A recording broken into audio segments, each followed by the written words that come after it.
Salam untuk kita semuanya, berjumpa lagi dengan saya di channel Aritella Tutorial, tempat kita untuk berbagi informasi seputar informasi pendidikan dan informasi guru serta informasi honorer dan informasi lain yang ada hubungannya dengan dunia pendidikan dan guru dan dunia honorer atau informasi lain yang relevan.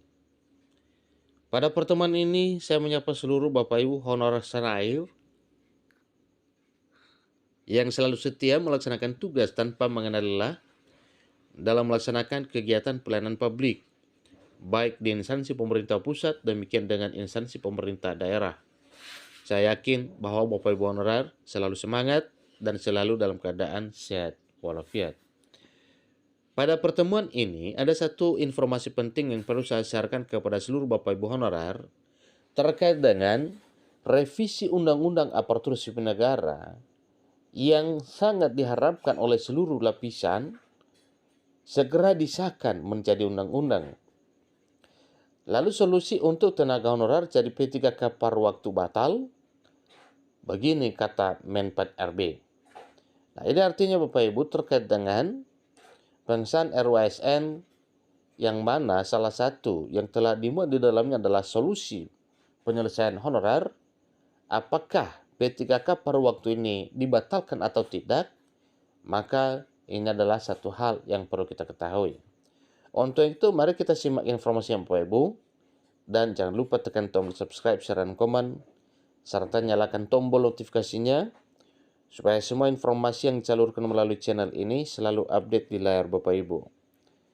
Tanpa basa-basi lagi, langsung pada informasinya.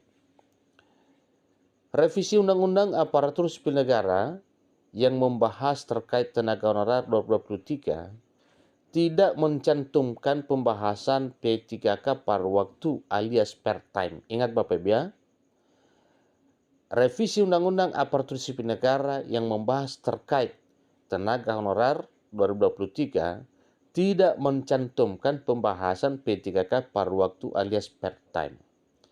Nah, dengan demikian Bapak Ibu berarti kita tidak bisa menaruh harapan bahwa P3K per time adalah solusi penyelesaian honorer.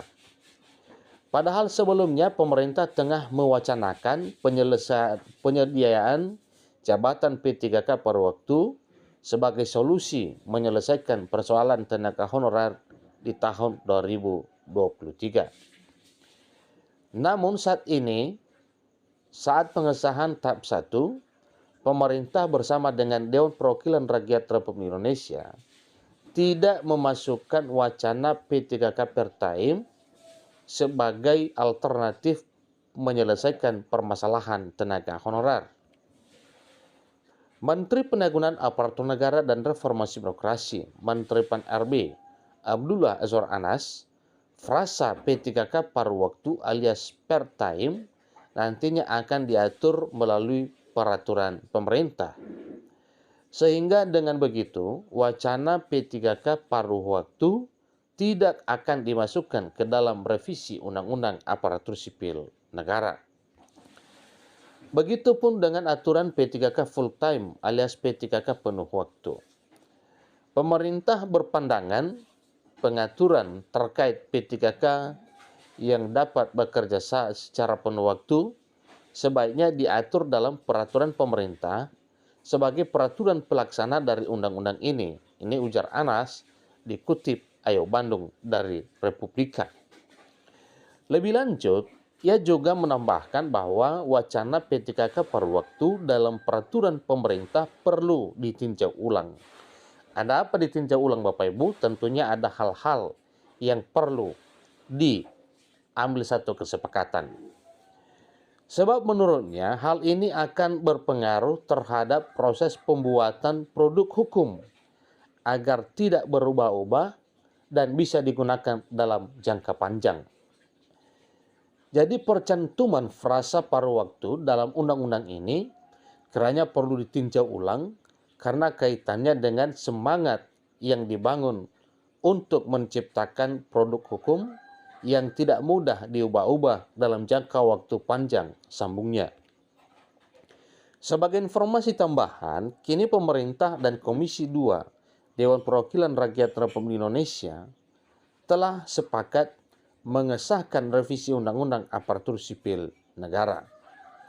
Dengan begitu, nantinya revisi Undang-Undang Aparatur Sipil Negara yang membahas soal tenaga honorer tinggal menunggu tahap pengesahan kedua dalam rapat paripurna Dewan Perwakilan Rakyat Republik Indonesia. Itulah informasi terkini Bapak Ibu terkait dengan P3K per waktu, yang mana ini menjadi satu tanda tanya apakah hal ini nantinya menjadi solusi penyelesaian tenaga honorer ataupun tidak. Sampai sekarang jawabannya itu masih tanda tanya. Nah, di sini disampaikan bahwa dalam draft revisi undang-undang itu tidak atau belum dimuat sebagai satu solusi untuk menyelesaikan persoalan honorer. Namun kita bisa pegang apa yang disampaikan oleh Menteri Pan-RB bahwa kesemuanya adalah diatur melalui peraturan pemerintah. Demikian informasinya, semoga bermanfaat. Sampai ketemu pada informasi berikutnya. Terima kasih.